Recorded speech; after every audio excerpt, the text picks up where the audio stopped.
घरफोडी करणाऱ्या चोरट्याविषयी स्थानिक गुन्हे अन्वेषण शाखेच्या पथकाला माहिती मिळाली।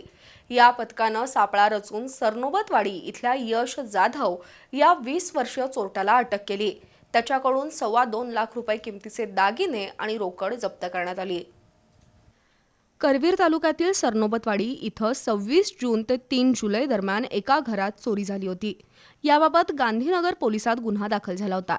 या चोरीचा तपास सुरू असताना स्थानिक गुन्हे अन्वेषण शाखेचे निरीक्षक सुशांत चव्हाण यांच्या पथकातील उपनिरीक्षक जालिंदर जाधव आणि कर्मचाऱ्यांनी गोपनीय माहिती काढली। त्या आधारे सरनोबतवाडी इथल्या जकात नाका परिसरात सापळा लावला होता। दरम्यान याच परिसरात राहणारा यश जाधव या 20 वर्षीय चोरट्याला पोलिसांनी ताब्यात घेतलं। त्याच्याकडे कसून चौकशी केल्यानंतर त्यानं रेणुका मंदिर परिसरातील कुलूप नसलेल्या घरात शिरून 3.25 तोळे वजनाचे सोन्याचे दागिने आणि रोकड असा 2.25 लाखाचा ऐवज चोरल्याची कबुली दिली। त्याच्याकडून चोरीतील वस्तू जप्त करण्यात आल्या।